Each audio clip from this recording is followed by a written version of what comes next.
It is episode 26 of Let's Talk About It, and I wanted to bring in my dear friend, Glenda Moore. I love having conversations with sweet Glenda. Listen, no promises, but there will probably be tears. Every time, I feel like every time we get to talking, we just there sometimes are tears. So, Glenda, you are the reason why I brought you in. Really, is because we're doing our nominations for our Remarkable Women contest, and I think you're the most remarkable woman. I really do. You just are such a wonderful friend, and I just love your heart. I love your passion, and so that is why you're here today. And so our friendship really goes back to a story I did over. I don't remember who introduced me to you. I cannot pick, but it's been a while. And I went and did this story where you were literally doing this Ukraine thing, but it was just you and your mom in your kitchen. Yes. And you were still at Mesa Verde. Yes. That would have been, how long ago? That was... I think it was 2016, 17. Yeah, so it's been 10 years or so. It's But I felt been a like we while. had an instant connection just because when you meet people whose hearts just kind of are in the same direction, it's pretty easy. Let's kind of just give some background on Glenda Moore. On Glenda Moore. Yeah, where you guys were raised, all that good stuff. How did you get here? Sure. So that's a much longer story. I don't know if you want my life story, but actually my brother, sister, and I are only like a year apart each. Okay. And we were actually raised all over. So by the time we came to Amarillo, we had already moved 27 times in 17 years. 27? 27 times in 17 years. And I think if you actually sat and talked to my brother too, we talk almost every day. He lives in Wichita Falls. But we would both say that teachers saved our life. You know, Yeah, I get the that. teachers were the impact that helped us to believe in ourselves and to think that we could do something beyond ourselves. Yeah. You know. I went to 9 different elementary. I thought I had a crazy world, right? I went to 9 different elementary schools. We were all over the place, and you're right. Those teachers, those remarkable educators, kind of pull you in. So you obviously that made a difference to you because Yes. you went into education. Yeah, those people who really see you, who really take that time to read your stories and read your poem and, you know, ask you more questions and lean in, you know. Those are the genuine people that you admonish and you want to become, you know. Who is that educator for you when you think back on those tough times when you were a kid, or with somebody sometimes it's not even an educator, sometimes it's somebody in the school or whatever that you connect. Do you remember who that was? I think there were a few, but probably my top one is Ann Schaffner. Ann Schaffner. Yes. Oh, I love Ann. Yes, she is just, everybody calls her Schaff, but she's a genuine human, and just really saw kids, saw what they were about, saw what they were going through, and she continues to be my cheerleader. She still comes into the bakery. She still, you know, messages me and just is filled with awe and compassion and just light, you know. Yeah. So I met Ann, I think it was 1988, through speech and debate, obviously. And that's how I got to kind of know her. She was just a mainstay over at Tascosa. oh, she's awesome. Yeah, Yeah, I she's a graduated rock in '88, so There you go. yeah, so that's, yeah, she just was there. I don't know. I mean, there were lots of teachers as in my elementary and middle school years too. Mr. Johnson was, you know, just a lover of literature and the written word, and I really liked how he had passion for it. So, I mean, he didn't necessarily know me as much personally, but just he helped me to hone in on that I could be someone, you know. He said these words. He said, "It's not where you came from; it's what you do with what you came from." Yeah. That hits me because a quote that I hold dear to my heart is a quote similar to that from Cal Farley. I think the full quote goes somewhere along the lines of it doesn't matter who you are, where you've been, it's where you're going that counts, right? Yes. And so, because I had come from such a crazy, weird childhood, trauma, all of these things, and I think that's why we gravitate toward our faith too, right? Of like, Yeah. hey, the debt's been paid. That's in the past. Right. Like we're moving forward. So those educators, and Schaffner, one of them, Yes. that really motivated you to get into education. Yeah. And you were, I remember meeting you, and those kids just loved you, just like everybody does. Yeah. Glenda, everybody just gravitates towards you. Oh, thank you. And so we meet, you take me into your kitchen, and you make me the most amazing cinnamon rolls, and you're just doing all of this stuff. So let's back up real quick. So you're teaching at Mesa Verde, assistant principal, I think, at the time when we met. Tell me how an educator from Amarillo, Texas, ends up in Ukraine and ends up being so touched by that visit that you made it your life's mission. Tell me how that happened. I think it does. That probably does go back to my childhood too. Is being in a situation where you are in desperation, and having people see you and be compassionate helps you to be more compassionate to others. My daughter went to Ukraine in 2012, and she said, "Mom, these are your people. You need to come to Ukraine." And so I went. Yeah. And I just fell in love with them because they weren't. It wasn't like they were begging people to come help them, but they were grateful for every single little thing that you would do. It wouldn't matter if it was just the smallest gesture. They were just so gracious and so full of light. Okay, so you have two daughters. Which daughter was in Ukraine? Faith. Okay, so Faith is there. What did she go there for? She worked at an orphan camp. Okay. And that's what we came for. And I was an educator, so I wanted to help kids. So it was just a natural inclination to want to go be with more children. So 2012, 2013 Yes. area. So Yes. you go, you see these people, and for those of you who think this Ukraine thing just popped up out of nowhere, these have been a struggling people for a long time. This years. kind of precedes all of what we see on the news. Yes. This precedes that. These have been a people that have they've been on the front lines of some terrible things for a very long time. Well, in 91, when they separated to become their own nation, I mean, that wasn't a fun time for them either. And so then in 2008, there was a struggle. Georgia, I mean, I think we need to go back to history and to see all of the things that have occurred with Russia and Georgia, Ukraine, all of the little nations that are in there. Yeah, when the Soviet Union breaks apart, Yes. and these countries are running from communism, Yes. and they are trying to figure out their own thing in a bizarre world. Yes. The 90s were crazy for those countries, so they were struggling. You go over, and you were taken immediately. Like your sweet, sensitive heart just kind of goes, all right, I'm all in. I don't really understand how to explain it other than I felt like it was kind of like waking up from a sleep, and you all of a sudden realize that you have been called to something much bigger than yourself. And you're going to not only need to change your life, you're going to need to ask other people to change their lives too. And you're going to need to bring people with you. You're going to need to create an army of hope to be able to make any sort of crevice in the darkness to create more light. For people who get that call, because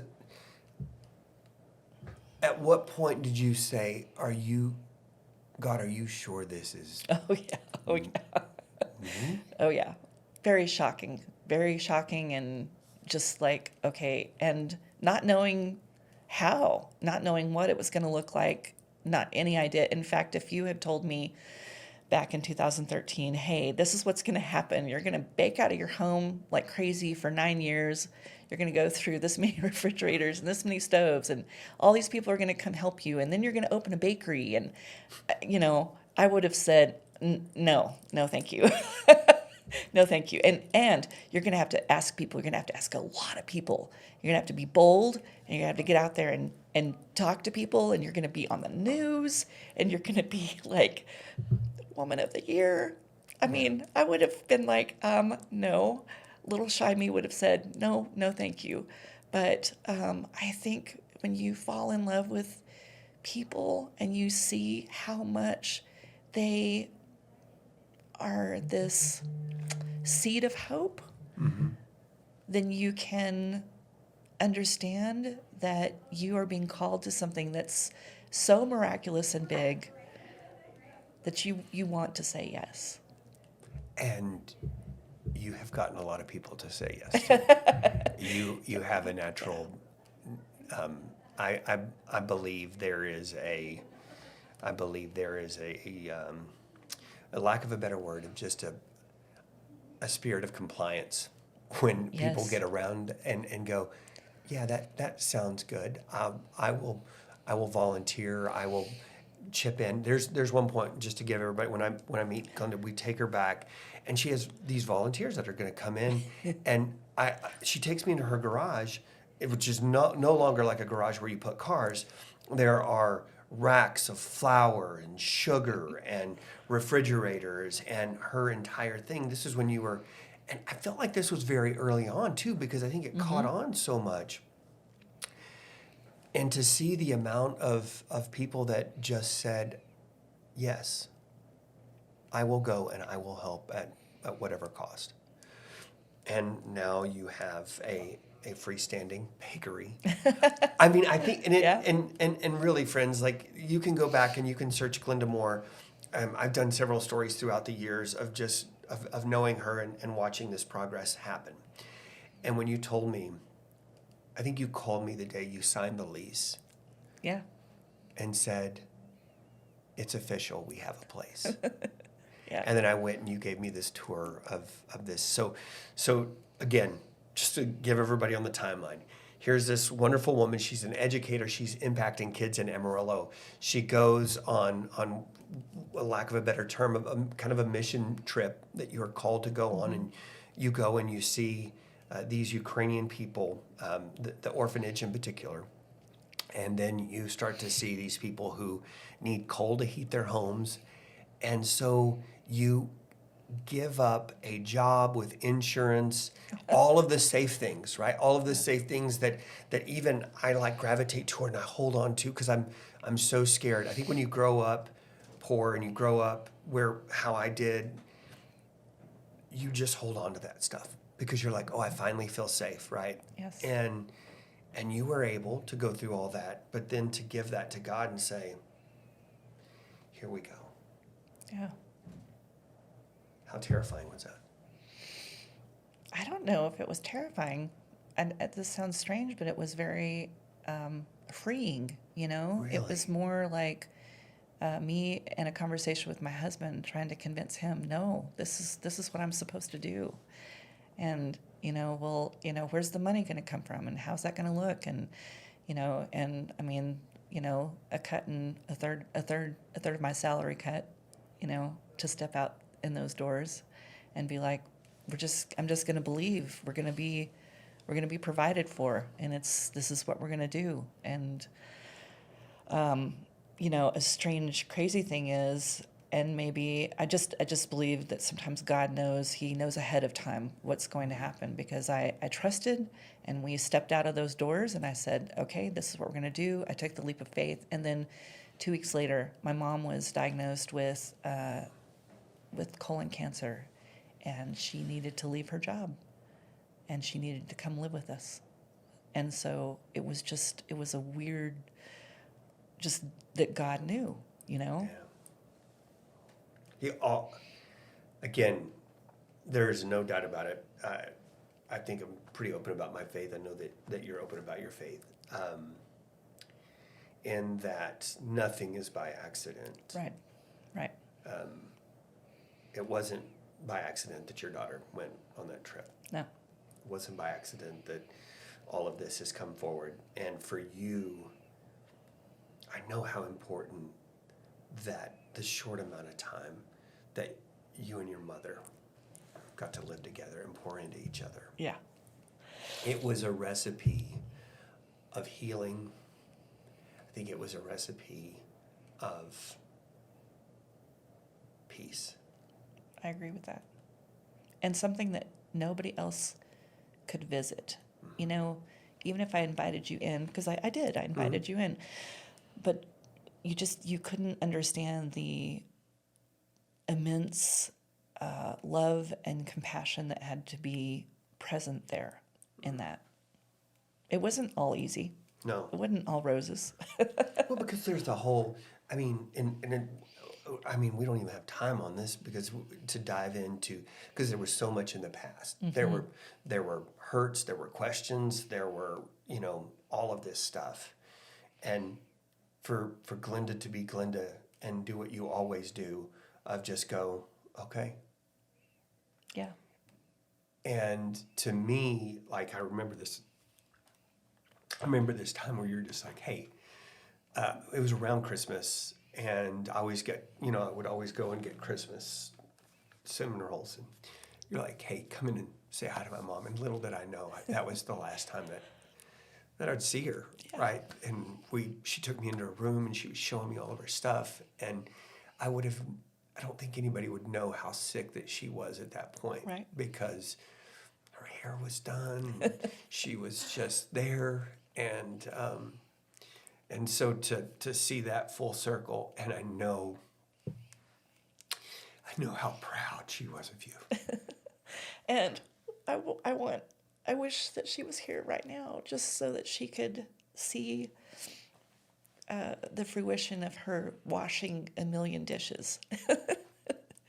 Because she was more than willing to wash as many dishes as she could just to help Ukraine. Mm-hmm. And she would watch those videos and cry and just want to be there for them. I'm so grateful that you got just to be there and get to talk to her. Yeah. And I don't know if you remember, but whenever you were in her bedroom, like, the whole wall was filled with all of the pictures of her family. Mm-hmm. And that's what she loved to do, is just sit there and look at those pictures and send people messages. And she would send us all, these little memes, and she just was trying her best in her last days to pour out as much love and encouragement in her last moments. Because that's all that matters. That's all that matters. And when you get to, when you get to that point where you're sitting there and you know that you're at the end of the race, right? Yeah. Like Paul saying, like, run the race, right? And you get to the end and you realize that it's all for naught, right? Yeah. So it's kind of that impression that you leave behind, that love. I don't know. It's so good. I told you, like, when Glenda and I get together, like, most of the time, because there's some just kind of working through it. But these are things that are, in fact, this is probably a good time, because we need to kind of regroup and gather ourselves. I'm going to take a quick break, because when we come back, I want to talk about some of the wonderful positive things that have happened after this move and the impact it's having, and what happens every day your bakery is open. So I'm going to go grab probably a few Kleenexes so Glenda and I can recompose ourselves. But before we do that, I know how proud your mother, because she told me in those final days, she told me, and just to see how she would look at you when we were in the kitchen and she was cleaning up the stove top, because cleanliness is not your strength, right? Like, there's a lot of things. I mean, you're making things and flowers going, and to see your sweet mom, like, just in there doing her thing, and how she looked at you, and of like, it just, and to get that from your parent, like, I remember I didn't get it from my parents a whole lot. So when I would get it from my educators, when they see you and you hear the words, hey, I'm proud of you. Yeah. And so I'm proud of you. I'm proud to call you my friend. And listen, you are our remarkable woman. You just got named the Woman of the Year, and you're doing all of these things, but it comes out of a place of kindness, a place of love, a place of true this agape thing that just has poured out of you. So it's great. All right, I promise you, I'm going to take a break. I'm going to get this thing together, and we are going to be back. So please just kind of hang with us for just a minute. All right, welcome back, everybody. We have Kleenexes in hand. We are good. Thank you for walking us all down that road together, Glenda. And it means the world to me how transparent that you are. And it's good.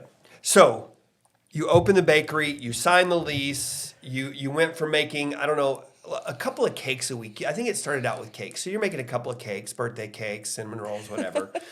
Now you have this amazing bakery, award-winning bakery. How do you ever, when you're at work and you're like, because I don't know how much stuff that you go through. You guys are open. Which days is it? Wednesday, Tuesday, Wednesday, Thursday, Friday. Tuesday through Friday. Tuesday through Friday. That's when you're open. Yep. And how much product now is moving out of your storefront? The volume is large. I think the thing is that people understand, and our customers understand this, it's not about the bread that we're baking or the cinnamon rolls that are on the shelf. It's about people. It's about human life. It's about relationships. It's about my dear friend that comes. He comes every week, and he was also born in Albuquerque, and he's, probably about 20 years older than I am. But just listening to his stories and just being able to take that time to sit down and talk to each other, listen to each other, have a cup of coffee, have a cinnamon roll, just being near one another. So there's this treasure that comes with a warm bakery, which is relationships. And they don't just come in to buy something to be a consumer. They know when they walk through those doors that they're helping Ukraine. And that's what it is. It's developing these relationships, monthly donors, people who are coming for the mission of helping Ukraine. So it's really great that we were voted 2 years in a row as best bakery, which is awesome. But what's more important is the relationships and the families and the people that are joining in this effort. How many volunteers are currently helping out? Well, we have 80 plus volunteers, but we have about 45 that are coming every single week. And every day is a whole new menu of people. So we're there on Mondays. We're not open Mondays, but we're there Mondays prepping for the week. And so, if you came every day of the week, you would meet a whole different group of people every single day. And it's, to me, sometimes I'm super emotional walking in the bakery and being like, wow, all these people are here and they're really passionate about helping Ukraine, and they're not getting paid. They're not getting paid. And they're showing up. What is the earliest time that you guys have someone show up? So one of our bread bakers on Monday comes at 3 a.m.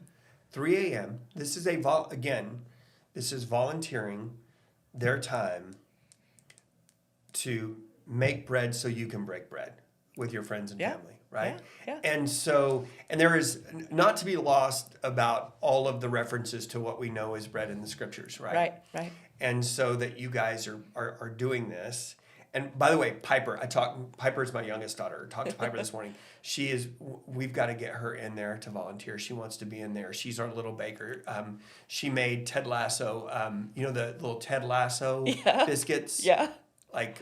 They're more like cookies, but yes, she made those. I came home last night and I was like, what is this goodness? And she's like, she just is there. So we've got to get her into she's the a thing. creator. How do people get involved if they want to volunteer, whether it's to maybe they're not really good at baking, but they just want to come in and help out. What do they need to do? I usually invite them to come to the bakery first. Okay. And so that I can give them a walk through the bakery Mm-hmm. and we can kind of talk about what the expectations are.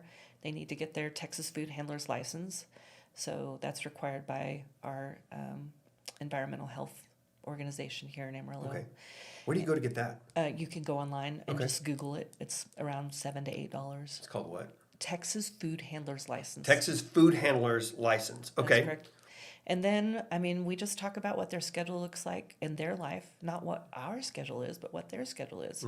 Because we want something to naturally fit for them. We don't want someone to come in and work 5 days a week and be completely burnt out and then never come back again. Yeah. We want them to come maybe 30 minutes, an hour for the first couple of times and just kind of try it out, stick their toe in the water, think about, what best fits for them. And then we want it to be natural for them. How much now on a monthly or yearly basis, do it however you do it, are you being able to send to help these families, these kids, these people that are in need, that have sometimes lost everything? Mm-hmm. What are you doing in terms of a month or a year?